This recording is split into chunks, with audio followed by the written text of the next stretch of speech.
Lipun channel bu mityeng tabiriba khwai tarabu channel asigi maikeidagi taramna okseri iramdamgi oiba phungawari loinana tonghan furup kanglupki wari masa kayama channel asina miyamda lepa leitana khudol tamjari loinana channel asibu hena mapung phana bagidamakta adom-adomgi thaujal nizari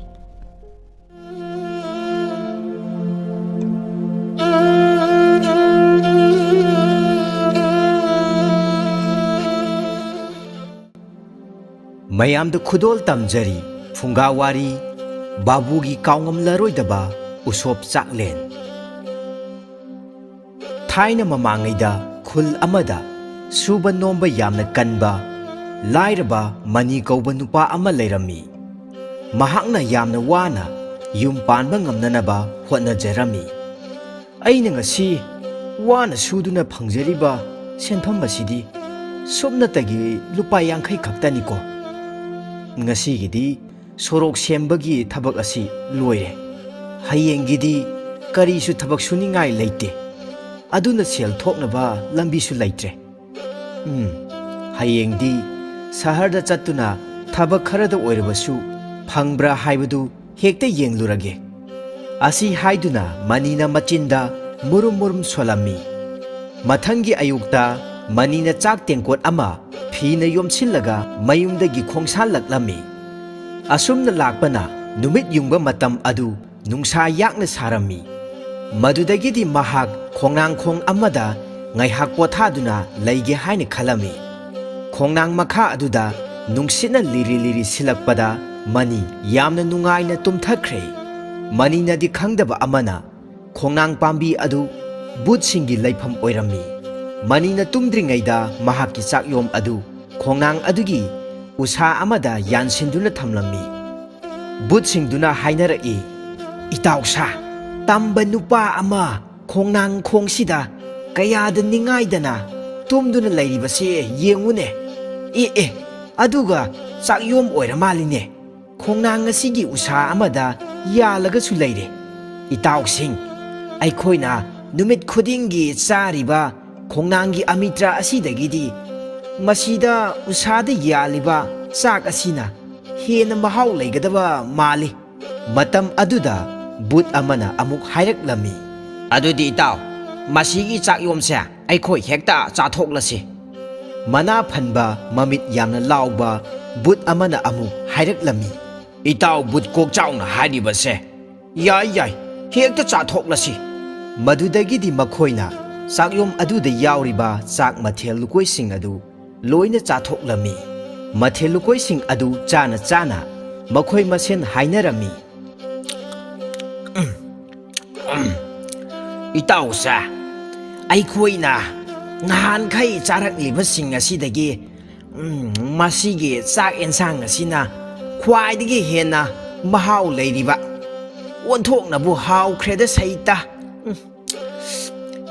but amana amuk marak thatna hairak-lami mani itaw aduna aikhoi nupa asigi chauraba laman amadi tonsilabani madugi damakta aikhoi mahaki damak karigumba kharadi pangthokse ngaihak leirabagi matungda mani haugalak-lami aigi chakyom madudi kadaida leikhre kanagumba amana huran khrabajala masidi karino ahangba tengkot mari asina kadaidagi aigi tengkot adugi mahutta huranba aduna aibu karemnaduna ahangba tengkot mari se masi thamlamliba soidana oiramgani madudagidi manina sauninglaktuna ahangba tengkot mari adubu phat launa langthokre tengkot mari adudagi masak matau yamna phajakhrabi nupi mari thorak-lami aduga makhoina asumna hairaki he mahasoi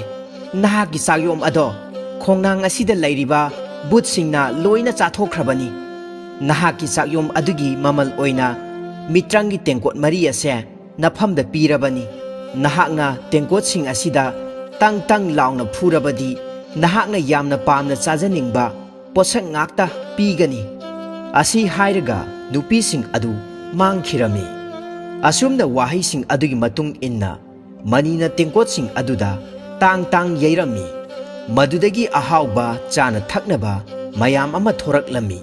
Matam aduda manina hairaklami. Aidi asok yamna hauba mathel lukoi sing ase punsida amukta chajadri. Aisa ningthaugumna nungaiba phangjaredo. Aibu mangla taibamga tawrisa. Ai khonglei thuna tengkot sing asi puraga yumda handaba yadre. Aigi nupido ma soidana ngakpaga haraubaga loina punsinaba soidre. Madudagi manina tengkot sing adu puraduna khonglei thuna mayumda halaklami. Mayum yaurabada thokiba thodok pombagi wari sing adu mahaki nupida amata chithadana lirami. Manina makha taraklami. Nupi aikhoisa asum waduna laiba yaba natte. Haujikti taibang mapuna aikhoibu thaujanbire. Aduna ne khul asida lairiba mipong khudingma kauduna chaglen ama silasi. Manigi nupina su hairaklami. Madudi yamna phaba wafamni. Madudagidi manina khul aduda lairiba mipung khudingi yumthong da changduna hayeng asi mahaki mayumda chaglen usop ama sinjagadori lakpiu haiduna pau chatlami. Laitabada pattatlaba manina matau kamdongna mahaki mayumda usop tawgadoribano haiduna khunjasing aduna yamna ngaknarami. Maduta nattana mi amaga jibon ngangnarami. Wawa launa-su noknarami. Matam aduda mi ayambana-su asumna hainarami. Mani asina tawja sarise usop katlini haiduna ne aikhona hek chatsiluraga karimata chaba phanglaktrabadi pukkase mafam marang khangloiko khongbada aduna yumdagi khara chatsilaga laknabana hena phaganiko. Asumna numitu haukhraduna usop numitta ahangba tengkot mari puthoraktuna thamlammi. Tauramliba matau aduda usop yawba laknariba miyamsing aduna yamna ngakna sonarami. Lairaba manigi usop haibasidi ahangba tengkot mari si oireko. Matam aduda manigi nupina lauduna asumna hairaklammi. Lairembi pumnamak thokpiraklo. Nakhoina ahauba mathel lukoising puthokpiraklo. Madudagidi tengkot mari adu pop thaduna laimaida thadarami. Ahangba tengkot mari adudagi hauraba mathel lukoi kaya thoraklami. Pumna maksing adu ubada usop chaba lakliba miyamsing aduna yamna ngakna amadi harauna mabuk thanna chanarami. Aduna makhoi masel amaga hainarai. Aidi asigumba mathel asa punsida amukta chajadri. Mabuk yamna kangba nupa amana hairai. Ai suni ngo asuk hauba mathel sidina imana hek pokpadagi amukta chajadri. Amana amuk haijilai. Aidi masi chaba loiragana phamungda hekta tharo olaga nungaina tumluradabani. Pukkasa chamandana pokhaigadawre.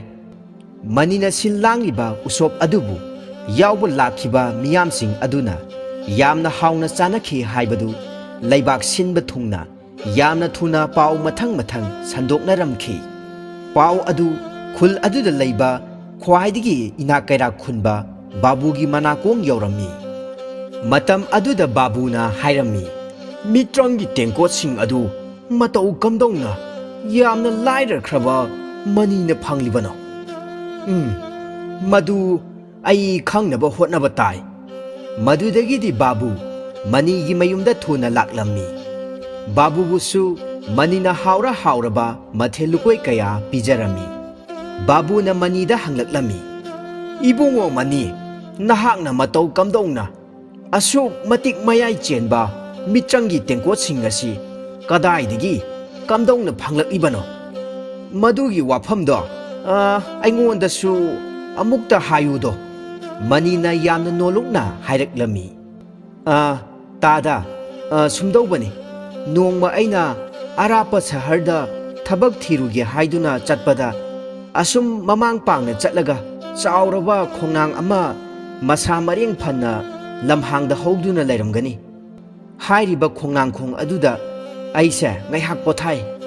Asumna manina thokhiba thogosing adugi maramda yamna thamoi sengna amadi इचम चमजना अमत चिथदना बाबूदा तमजरमी मतम अदुदा बाबूना ओ चाक तेंकोट अमखक्तना अदुक यामलबा मति मयाई लेरबा पोषकसिंग अदु फंगबा ओइरे खुल अदुदा cell पाइबदा लंबा लेत्रबा बाबूना मथंता सोंथांगना हाइजरमी अदुगा मुरुम मुरुम सोलमी अदु ओइरबदी मनीना चाक तेंकोट अमखक पीरिबा सिगी मथक्ता आइदी चाक तेंकोट मयाम पीबो ngамगनी अदु ओइरबदी आई मयामना हेन याबा मिसक अमा ओइबता नत्तना चाबा थकपसु करीमता वाटलरोय असुमना बाबू नुंगाइरबा मित्रंगी वारीदु ताबदा अनौबा आशा कयागी मयोल चोंगलक्लमी मदुदगिदी बाबू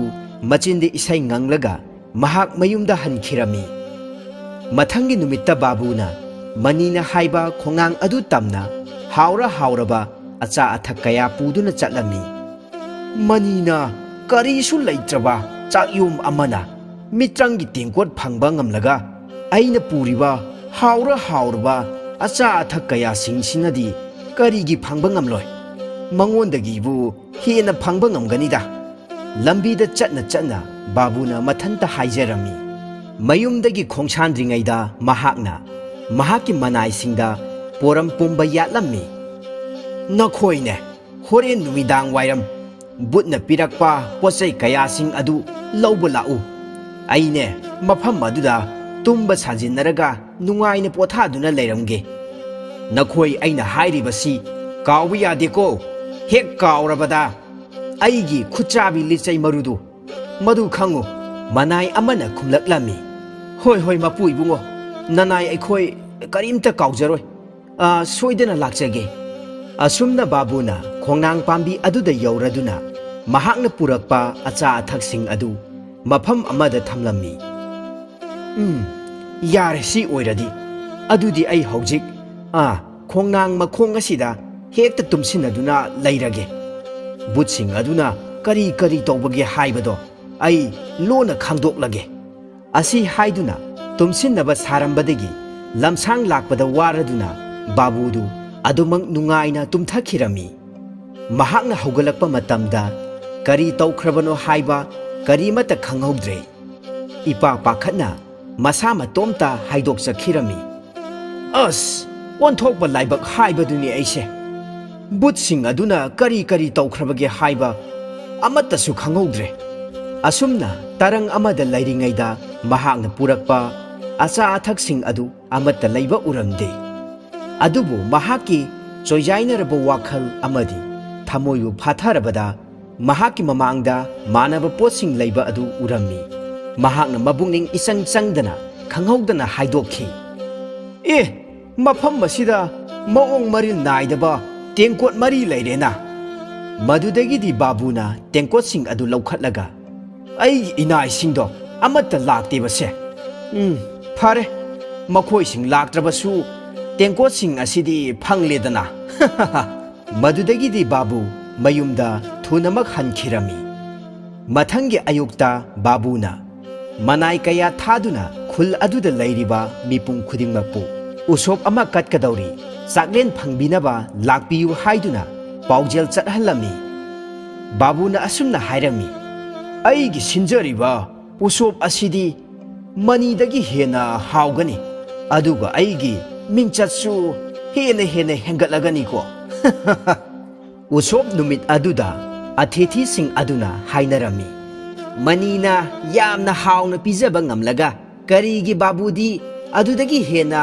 हाउना पिजबा ngamloidagi महाक्ति लैकाई खुलसिदा ख्वाइदगी मरल लैबा मिसक अमसुनी तांजा अदुदा उसोप यावबा लाकपा नुपा अमना फागी ओइना असुमना हाइरकी आइदी ngarangदगी हौनने पुक्सिदा करीमता तारक्त्रि इसिंग फावबने लिक्ना थक्लिबनी अदुना ngasiदी आई फजने हेक्ता चासिलदबनी असुमना हाइनरिङै सैरक असिदा बाबूना हाइरकी मफम बसिदा अतिथि खुदिंगमक यौबिरक्लब्रा अदुदी चागलेन फंगबिबा यारगनिको असी हाइदुना बाबूना मयाम तानबा लाउरमी अदुगा अमुक मखा तारक्लमी हे मित्रंगी टेंकोट पुमनमक हौजिक थोकबिरकलो आहाव आहावबा मथेल लुकोई कया आईगी उसोप असिबु यावबा लेंबिरकलिबा अतिथि पुंबगी मबुक पेन पिजबिरो आईगी लैजरिबा